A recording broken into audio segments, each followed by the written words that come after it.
welcome back to Learn Economia. In this video, we will be discussing market failure. I have already done a video regarding market failure, which is the first part of the topic, and this one, the one which we are dealing with right now, is the second part of the video. So I request you to go through the first part and then come back and watch this video to get an overall understanding or to maintain a continuity regarding the subject. So in the previous video we have discussed market failures, the background of market failure, some real life examples of market failure, and some causes of market failure, and we are continuing with the same right here. So let's get started. We are going to the second topic, public goods. And in the last video, we have discussed the externality issue leading to market failure. And this is another issue which might lead to market failure, which is public goods. Market failure arises in the supply of goods. This supply of not every good, a particular kind of good, which is known as a public goods. And it's very important to note that a public good is entirely different from the other type of goods, mainly with respect to non-excludability and non-rivalry characteristic features of these kinds of goods. So this is one form where everybody benefits from it, even when he does not pay for it. So this is a main peculiar feature of public good. A non-rival consumption implies that consumption of a public good by one individual does not exclude its consumption by others. And we have to understand that public street lighting, television signals, parks, flood control project, etc. are some of the examples of public goods. Thus, even street light, which is provided in a colony, everyone living in that particular area would be benefiting out of it, right? But nobody would be paying for that service. Similarly, all persons of a city could benefit from the television signals and enjoy the program which is telecasted. The enjoyment provided by a park, which is another example. If there is free access to that park, then everyone can enjoy the benefit from it. And nobody, if it is free, nobody is paying for it, right? But at the same time, the people using the service of the park is using it without paying any fees. So all these are examples of public goods.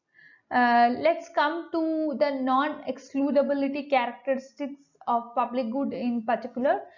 And non-exclusive nature of public good implies that, or non-excludability nature of public good, it implies that you cannot exclude a person from consuming that particular good, since it is uh, not given for some cost, or since it is consumed not by paying any price for that good. You cannot exclude a person in the name of cost or price or something like that. In the case of a private good, you can understand that you go to the market and you pay money to get the private good, like your shirt, your cars, uh, uh, the soft drinks which are available in the market, the fruits, vegetables, etc., which you purchase from the market are not available free of cost. You can avail these goods only after paying some amount of money there, right? In the car, in the shop, you have to pay some money, then only you will be getting the uh, getting all these kinds of goods. So that means that is a basic difference between private good and public good. And in the case of public good, you are not paying, but you are getting the service. This feature, the non-excludability characteristics of public good, account for the failure of market. In the case of these goods, in the case that the public good lead to the problem of market inefficiency or economic inefficiency. For example, if in case, just take the example of national defense. which is a public good. You are not paying any fees for national defense, but still you are enjoying the security provided by the national defense. It's difficult, if not impossible, to exclude those people from receiving benefits of security provided by national defense system who do not pay for it, right? But even though you are not paying, you'll be enjoying the service of national defense. And if you take the example of a lighthouse, even if you are not paying, you will be getting the light, you will be availing the service of lighthouse. So that means that even the government cannot exclude a person from not paying. I mean, even the government cannot exclude a person from availing the service of a lighthouse in the name that the person has not paid for the service availed, right? Now, just come to the point of free rider, which happens especially in the case of public goods and how it is leading to market failure. It is easy to show how non-excludability of a public good can lead to market failure, that is, failure of market to attain Pareto efficiency. I'll be doing a video on Pareto optimality criteria and Pareto efficiency situation and how it leads to Pareto improvement if there is any changes in the allocation of resources. So that we'll be doing in a separate video. I'll be making that video very soon, because all these things are connected, right? So, non-excludability of public good, it arises because producers are not able to prevent those from consuming these kinds of goods. And this is known as a kind of free rider problem, which means that because people cannot get excluded from consuming public goods or enjoying benefits from them. There is an incentive for persons in these kinds of situations to free ride and try to enjoy benefits from reduced pollution, parks, etc., without paying for them. That means that people are enjoying service but they are not paying. They are freely taking the service of all these kinds of goods. These persons want to get something for nothing and rely on others to make payment for public goods whose benefits they will also automatically get. Due to the free rider problem or inability of producers of public goods to prevent those who do not pay from receiving benefits from them, that a profit maximizing firm will either not produce a public good or produce it. That even if they're producing it, that these would be produced in very less quantity. This is mainly because that public good create economic inefficiency or Pareto non-optimality kind of situation. If you take an example of free rider problem in the case of public good leading to economic inefficiency, for that we can take the example of construction of a dam to check floods, which cause a lot of damage in the city, which requires a dam. This dam, when it is built, will protect equally all people of the city from the damages due to floods. However, you have to understand that some people of the city would not like to pay for the dam. Even though they are availing the service, even though they are benefiting, they are not ready to pay. And they are not paying with the hope that others would pay for it. And because of non-excludability, they would be enjoying the benefit.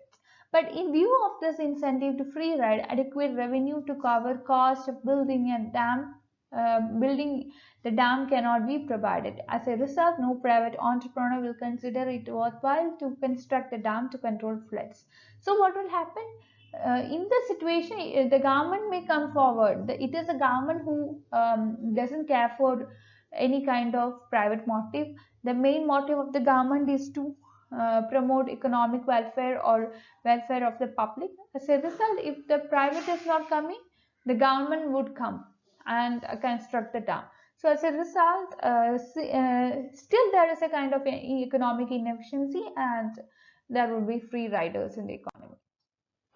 Coming to next point, which is common property resources, which is another reason leading to market failure.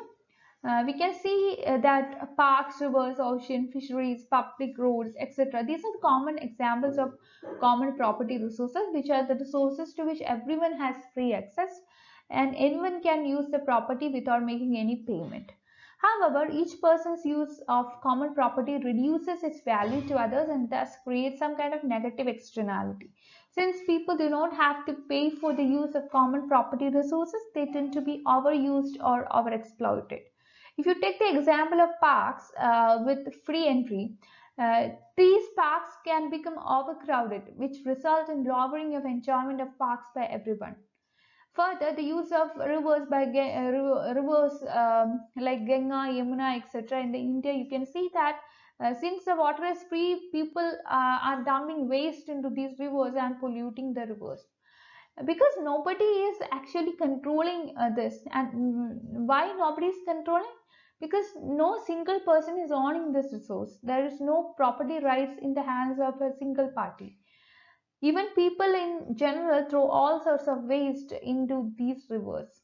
Simply, costless use of public common land for grazing of cattle or hunting results in overuse of these kinds of resources.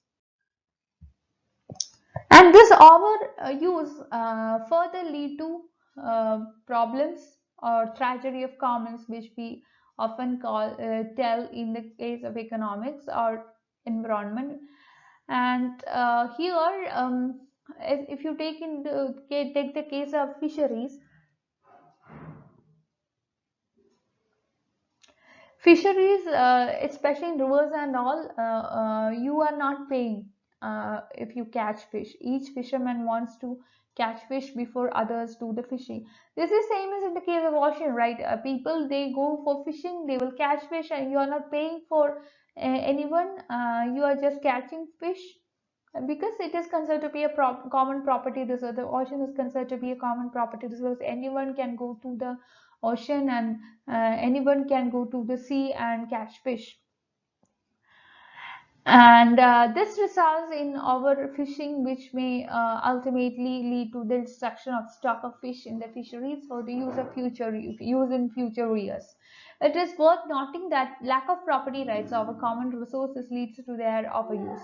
Fishermen, when they have costless access to the use of common property resources, have incentive to catch more fish than they would if fisheries were private property. Because in private property means that there is some owner who is owning this sea, and the fisherman should pay to the owner if they wish to catch fish. Suppose now the fishery has been given exclusive property right to take a lake where fishes could be caught by fishermen. Now, since there exists some well-defined property rights, there is no externalities. Therefore, each owner of the lake would not allow overfishing in any year, so that the stock of fishes would be maintained. On the other hand, most ocean fisheries are common property to fishermen have free access. As the case of private manufacturers who create external diseconomy by polluting air or water, fishermen operating in ocean fisheries take into account only their private costs. Thus, in calculating their costs, they include in them the cost of boats, other complementary equipment, crew, etc, and they do not take into consideration the cost they impose on future generation, as their fishing in the present leads to the decrease in the stock of fishes for future years. As a result, fishes do not. As a result, what happens is that the main sufferers are the future generation, and it could be emphasized that it is the lack of clearly defined property rights of fisheries that lead to overfishing. Fishermen have an incentive to catch more fish than they would if fishery was private property. Take the example of roadways and highways, which is considered to be a common property resources. Common example that we can use everywhere. This is found in almost everywhere, roadways and highways.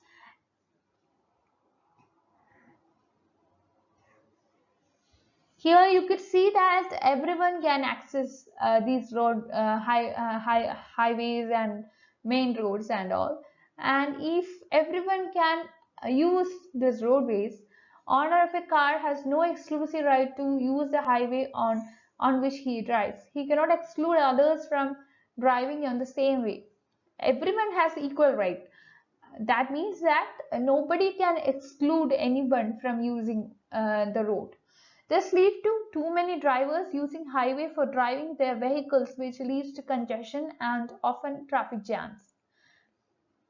If you look into the diagrammatic illustration of overuse of common property resources, for that, uh, uh, let's take the example of a lake, which is common property of a nearby town, and this lake is used for fishing. And every fisherman has free access to catch fishes from the lake and then sell it in the market. But by catching fish from the lake, fishermen reduce the population of fish in the lake and thereby raise the cost of catching fishes for others. This is by catching fishes from the lake, fishermen create some external diseconomy for other fishermen. If you look into the figure, you can see that we can draw a demand curve, and demand curve is represented as DD for fish, which is measured in pounds in the market, which reflect the consumer's marginal benefit from the fish, and SS is the supply curve here based on the marginal private cost of fishermen. If the if just assume that there is free access to lake. In this case, if there is a if there is some free access to lake, number of fish caught and supplied in the market would be OQ.